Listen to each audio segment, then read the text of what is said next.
Hey everyone, Card Cafe here with an update for Nirvana. Now that set 13 is here, we have the new boy, the grade 3 Verena that has brought this deck kind of sort of out of obscurity. It's not Youthberg or Leonore or Jeweled, no, but I would say it's better than I think a lot of people are giving it credit for, mainly because of this boy right here. Some big changes to the deck, so I thought I would do kind of a semi-full deck profile talking about the changes and where we're at. Full disclosure, the news about the update to deck size just broke, like I think yesterday. We don't know exactly when it's coming to English yet. If you haven't heard, deck size is now going to be increased to 50 cards in your main deck and 4 cards in the ride deck. So the ride deck is no longer being counted towards the main deck. But again, we don't know when that's coming to English just yet. And I think when it's coming, it's not going to be for a while. So this deck profile is still going to be with the assumption of 46 card main deck, 4 card ride line. But I'll talk at the end certainly about cards I'm already thinking about, definitely wanting to put in to fill those 4 slots, which were so needed. Oh my god. I'm very glad the space on this deck especially is so tight. I am really glad we were getting 4 extra slots. So I'll talk a little bit about that at the end. But for right now, the deck as it stands right now, we're going to be talking about the 46 cards. But let's get into it. So the ride line, shockingly enough, has not changed. We talked about this last time, so I'm not going to go too much into detail. I'm sure you all pretty much know how this works. You draw from riding onto the starter. If you're going second, the grade 1, when you ride over it, you search for Trickstar. The grade 2 checks top 7 for a Prayer Dragon, adds it to your hand. And then Nirvana Jheva lets you discard a card to revive a Trickstar and a Prayer Dragon, and also to, on attack, counterblast 1, stand a unit in the crossover dress state. Still the same, no changes. It's still fine. You know, I would still argue maybe a little outdated, but you know, it's solid. Next up, slight change here. We are no longer running the Grail, mainly just because of space issues. Space, like I said, is really tight. Grail would probably be something that would be coming back, or at least a consideration when we get the 4 spots back. But for right now, we're just down to 3 Persona Red copies. But let's talk about the new boy, the card that really gave this deck a boost that we really, really needed. Definitely 4 copies. There's a few different things going on with this card. Firstly, in order to get into the crossover dress state, you need to crossover dress with Trickstar, and then you also need at least 2 Prayer Dragons in the stack. It can be 2 or more, which is important for its 3rd skill, but you need at least 2. So it's not just a case of Trickstar, just Trickstar and 1 Prayer Dragon gets you to crossover dress. You need 2, because that can sometimes be a little iffy with the deck, but hasn't been too much of a problem so far. But that's the requirements: 2 Prayer Dragons, 1 Trickstar to crossover dress. When you're in that state, though, you have a continuous effect of during your turn, both he and Nirvana Jheva are both getting 10,000 power, and Nirvana Jheva has the text triple drive. Not drive +1, unfortunately, so that does mean that Sanctitude stops that triple drive, which is annoying, but you only have 1 Sanctitude per deck, right? So it's not the biggest deal. They can only do it once. And it's still triple drive just for the rest of the game, so long as this is on the board in the crossover dress state. You don't have to pay any cost for that, which is nice. So we like that a lot. It puts more cards in your hand, makes Nirvana not just 13 by itself, which is what it was most of the time before, because you usually didn't have a booster for Nirvana. So really nice. Makes better numbers, gives it triple drive. Just a great skill by itself. But what really shines is the 3rd skill, which is when Verena is stood by Nirvana's effect, he can counterblast 1 and stand all other Talisman and Prayer Dragons on the board. Now, all your Verinas, if you didn't know, are Talismans. So is Trickstar, and then obviously the Prayer Dragons are the Prayer Dragons. So even if you don't have another Verena, what I've done sometimes, I think you've seen on our videos is that if I don't have a Verena, you can just use Nirvana's discard effect, revive a Trickstar and a grade 1 Prayer Dragon, and then Straw Verena is still just restanding that whole column because it's Trickstar and a Prayer Dragon. It's not choose one or the other. It's just all Talismans and all Prayer Dragons stand. So if you're on Persona right turn, that's still a 23k line that you're attacking with twice. So it makes good numbers. It'll let you stand your board. And then finally, if you do have 5 or more Prayer Dragons or Trickstars in his stack, when you activate that skill, you also retire your opponent's whole board and all of their Dragon Tree markers. It's a skill you'll almost never use because it takes a lot of resources to have 5 in his stack. But if you do find yourself against the Dragon Tree deck, which nobody plays, but if you find yourself against it, it's worth building towards. And there's a couple mask decks where that's kind of worth it, especially Magnolia Mask. Another one where, yeah, you're probably not going to see it that often, but if you do, blowing up their markers is very impactful. So occasionally it comes up, but thankfully you don't need the 5 cards in his stack for the actual important part of the skill, which is the Counterblast 1, restand all Talismans and Prayer Dragons. So guarantees 5 attacks just for another Counterblast, gives triple drive to Nirvana, gives himself and Nirvana 10k power. Just a real powerhouse for this deck and adding a lot of pressure that we just didn't have. We now have 5 attacks, we now have triple drive. Just puts on the pressure that we need to stay in this game. So 100% 4 copies. And running out the grade 3s, I am actually still running my one of Braum Verena. I kind of put a lot of thought into what Verenas would gonna make the cut in this build. And I like the one of Braum still because he just inherently makes really good numbers for putting 33 by himself on a non-Persona ride turn, 43 by himself on Persona ride turns. And then his on-hit pressure to just Soul Blast 1, remove a column, can just be really good pressure too. If you really just have your opponent's decks with pesky rear guards, especially in the big 3 right now, that can be pretty impactful. So it's a good restand target for Straw Verena, and I like him for that. Also, I'd be lying if it wasn't just a teeny bit because I have the nice shiny FFR here. So, but I think I can justify running him for his skill too. So 1 copy of him still. This part is kind of where it's a little bit flexible. If you have other Verenas that you'd rather run, just feel free, but I think Braum's a solid target. Next, continuing over from set 10, we still got 3 copies of the good old Mirrors Verena, the other really good card we were running before. He is down to 3 copies, partially for space, but also because with this build, it's sometimes a little tricky to get his setup where, for those who don't know, you need to have 2 Verenas in your drop zone when you cross Overdress into this, so that you can put 2 Verenas in his stack in order to activate his effect to on attack either remove a Verena to draw a card or remove a Verena to countercharge 1. So that can be a little tricky to set up in the beginning. Mid to late game it's not, you'll definitely have them, but in the beginning that can be a little tricky, and your priority is the Straw Verena as soon as possible.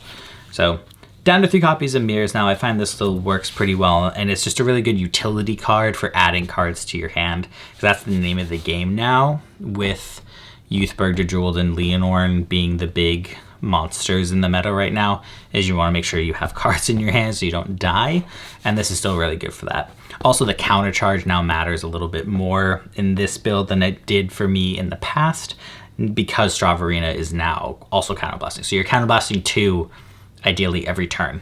So good to have him as a backup, but you don't really need 4 anymore. 4 feels a little clunky. So I run 3, and 3 feels good. And then lastly for the Verenas, I am still running 2 Vils Verena. It's funny, I'm pretty sure in my last deck profile, I said that I had initially been looking to cut him and then brought him back. And the same thing happened here. I was very much planning in set 13 to cut this because I didn't think we needed it anymore. And then I did my play testing and he came back.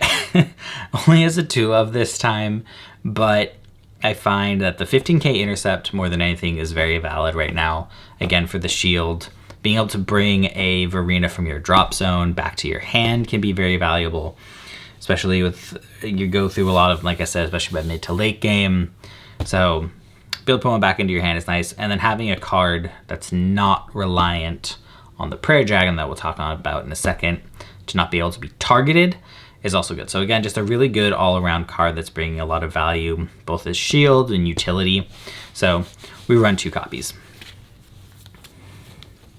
But let's talk about the big new Prayer Dragon from set 13 that I think is definitely not a 4 of. I saw some people were cutting this down to 3.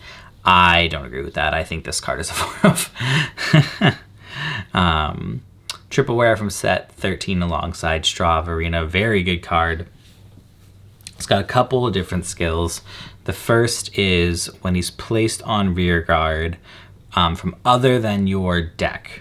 So important distinction, but as long as you play him from your hand or if you call him from the drop zone with Nirvana's skill, he still activates this skill, which is Soul Blast 1, discard a card from your hand, search your deck for a Prayer Dragon, and add to the board. So this is going to be a really good way of just fixing situations that you're potentially in, where you're like, man, I really just need one more Prayer Dragon, and then I'm set to go. This can fix that for you. Soul Blast isn't a huge problem in this deck. So that's perfectly fine, and just a good piece of finding whatever Prayer Dragon I find I really need in the situation, he can just grab it from the deck, which is really nice. But then also, when he's put into the crossover dress state, you immediately get your draw card, which is very nice to add back into your hand. We're usually dropping a lot of cards from your hand, either for discard effects or for just getting into the crossover dress state. He just pluses you a card back to hand. But then also, until the end of your opponent's next turn, the crossover dress unit this is in can't be targeted by effects, which is very, very, very nice. So basically it keeps your Straw Verenas on the board for 2 turns. They can't, for the turn that you first crossover dress and then for the turn after. So they won't be able to remove it on their next turn because he can't be targeted. So that's very nice. Keeps him sustained in this deck because that was one of this deck's big problems, was removal of any kind, losing those stacks, and you couldn't really necessarily get them back depending on the situation. So this buys you some time to be able to use those cards to their full effectiveness. So we love that. Great skill to have. Definitely a 4 of just for that final skill, honestly, just for the draw and the hexproof. And then the search for a Prayer Dragon is just icing on the cake. Definitely 4 copies. And lastly, for the grade 2s, we're running the other new Prayer Dragon, just the one of, because he's a very situational card, and because I can just search him out whenever I want him. But it's a pretty straightforward effect. When he's put into the crossover dress state, you Soul Blast 1, and till the end of turn, that overdress unit has the 2 card to guard restrict. So when your opponent would call cards to guard for that attack, they have to call 2 or more from hand. So that's what I'll go into at the end of the game when we're going for the finisher, putting out a new Straw Verena on the board, and we'll want to make sure that this is one of the overdress units, or one of the Prayer Dragons, excuse me, going into his stack, so that this will just swing twice with the guard restrict that they have to call 2 to guard. Good finishing card, but unless they're at high damage, the 2 to guard doesn't matter because they'll just take it, and he doesn't do anything else. So I just run 1 copy, and that feels fine. Because again, the other Prayer Dragon just searches it out. So 1 copy of him. Then for the rest of our Prayer Dragons, we're doing the good old boys, 2 copies of Greylu Mirror and 2 copies of Strigalio, both cut down from the previous build. We were running 4 of each of these before. Down to 2 now. Unfortunately, I did really like both of these cards for what they did. But again, with space just being tight as it is, and the other Prayer Dragons, especially the grade 2, 4 of these 2 just kind of got cut down because of space and not quite as good. But if anyone doesn't remember, Grail Mirror is the one where you Soul Blast 1 when he's put into the crossover just straight. Look for 2 Verenas from the top 7. 1 goes to your hand, 1 goes to the drop. So good for just finding more Verenas and making sure you can keep crossover dressing and getting more units to put onto the board. And Strigalio is here to help make sure you have the Trickstars that you need.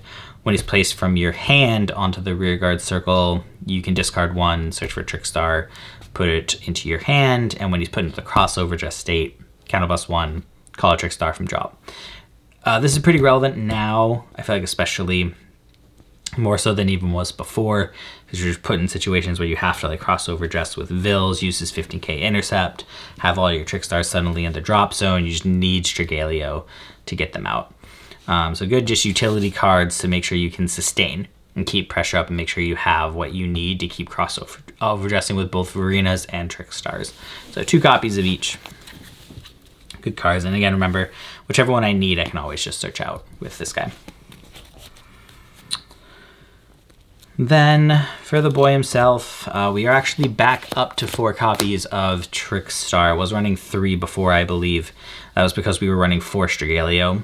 Against Grail, who just searched them out, but now we're down to 2, and I really feel like we need to go up to 4. I was trying 3, and I was just kept running into issues where I could not find Trickstar. I wouldn't find Strigalio, didn't find Trickstar, and I was just dead in the water. Because if you only have the one that you get off the ride line, it's not, you can't do anything. I mean, it helps that Stravarina can restand, like I said, a column of like a grade 1 and a Trickstar worst case scenario for a 23k line, but that's not the same as having a Verena. And if you're missing the Trickstar anyway because you've only seen 1, then it's not doing you any good. So I find that the 4 copies are kind of necessary again, so long as we're not running max copies of Strigalio. So we're up to 4 copies of Trickstar, and so far that's been fine. And then nothing really to talk about here. This is the same, no changes. Saint Juju will be here until the end of time, funnily enough, for skills like Stravarina giving the Vanguard the text triple drive, which means that this just perfect guards and you don't have to discard for it. And then the Nation perfect guards, as always, if you're 1 or less cards in your hand, you don't have to discard for the perfect guard cost. Again, I don't think any of those are changing anytime soon. Finally, triggers. We're doing mostly the same thing, just a slight change. Because we're running now 7 critical triggers. And now, in exchange for only running 7 as opposed to 8 before, we are actually doing the 4 front triggers. Now, the reason that we're doing the 4 front triggers and 7 crit as opposed to 8-3 that we were doing before is the shield value, 100%. No ifs, ands, or buts about it. I value the 4th 20k shield right now in this meta more than the extra crit, because there's just such pressure coming in very early from Youthberg, from Leonore, and from Jejuled, that having the extra 20k field really feels like it matters. Any deck that I feel like I can get away with it right now, I've switched to fronts. Being perfectly honest, you'll see some other deck profile updates coming down the road from me where this change has happened in there too. Because we want the 20k shield. It feels very necessary. You want to make sure you stay alive against these high pressure, really fast decks in the set 13 meta. So I run 4 fronts for that reason. And also the 10k to the front row can be nice in this deck too, just because you usually don't have a back row, and while you usually gain 10k to your front row just regardless, because of Strigalio or because of Stravarina's effect, and then also Mirrors usually just gives himself 10, but it's nice to have the other 10, the extra 10 from the front if you hit it. Heals, I believe, is the same as what we were doing before. Is we are running 2 generic and then 1 each of the restand and crit. You got everything in the meta right now. We've got crits from Jejuled, you got restand, or crits from both Jejuled and Youthberg, you got restand from this deck and from Leonore, and plus there's any restand from Bastion. So I like having 1 of each of these, but again, just for any situation, I feel very comfortable having 2 15k shields. So something you can definitely play around with, honestly. But this feels good to me, and I think this is what I'm going to stick with. And then obviously Overtrigger, no change here. Dragon Empire, I think I explained very well in the previous deck profile why we run the Dragon Empire one here in Jheva, and it's just reinforced now that Jheva has triple drive, so why wouldn't you want to restand a triple driving Vanguard who's still not once per turn on the restand effects? So easy choice. But now, yeah, so what do we do when we get 4 extra slots in the G zone? So I'm probably thinking, for one thing, we're probably putting the Grail back in. That would be the first thing, as I've been finding in playtesting that I'm just not hitting Persona right all that much, at least compared to what it felt like I used to do. I'm also probably thinking this girl is going to come in the promo order that we got a little while ago, just for some extra protection, because as good as the new Prayer Dragon is, it is only until the end of your opponent's next turn, and Youthberg is consistently bot decking one of your rear guards. So this is really coming in potentially for the Youthberg tech. I have a lot of Youthberg players at my locals, so it makes me want to run this just in case for whenever one of my Verinas that's not under the protection of this Prayer Dragon. This just puts the underdress, the units under the Verina on the bottom of your deck if it would be removed. And this also lets you draw a card when put into the order zone or when discarded for Nirvana's effect. So it has a lot of utility, and the protection really is the main thing I'm looking for, is the really, if we're being honest, the tech against Youthberg. I could see myself going up in Strigalio and Greylu Mirrors. I could see myself probably running 1 or 2 extra Verinas. I'd probably throw one Greylu back in just for the guaranteed 2 to guard for a little bit extra pressure. But yeah, there's a lot of things you can do with it. But those are kind of my top contenders. Definitely the Grail, probably the promo order, and then also some variation of Guru Verina, Strigalio, and Greylu Mirror are my top choices. I know there's the other new Prayer Dragon. Where is he? This guy. I am not currently running him. I don't love this card. It calls 2 Prayer Dragons to rest, I think, for a counterblast 1. And if you retire a rear guard on the board. I can see why he's good in some situations where he'd be useful. But so far I haven't felt the super need to have him. And I don't love that he calls them to rest and then you have to retire a rear guard. Sure, retiring mirrors can be good after you've used up his skill, but that's kind of the only situation where I like the idea of popping my own rear guard or my own overdress unit. Usually my opponents are doing a good job of just getting rid of those by themselves, and I don't need this to do more of it for me. But it's here, and maybe I might change my mind down the road, but for right now it's here. Don't think I didn't know it. Don't think I didn't think it didn't exist. I know it exists, but it's kind of at the bottom of the list of the cards I've already mentioned. But yeah, so that's kind of where we're at with the deck. I'm excited. I'm having a lot of fun playing this deck. This definitely feels by far the best Nirvana Jheva has been. Not the absolute strongest for sure. Those other 3 decks I keep mentioning are definitely the decks to beat right now. But I've been a huge fan of Nirvana since the beginning of Standard, and Nirvana Jheva is no exception. This just feels like a really good end point for the deck. If this is the end and we're not getting any more Nirvana support, I do like the deck where it is. It feels kind of complete, I guess is the word I'm looking for. It feels like we have everything we need for what this deck should be. If we get more support, great, but I won't be sad if we end on this high note that I think is a high note personally. But yeah, if you have any thoughts, questions, comments, definitely let me know. I'm curious definitely to hear your thoughts on what everyone is thinking about for the extra 4 spots that we're about to get. I am so excited for that. But yeah, let me know what you think. Thanks.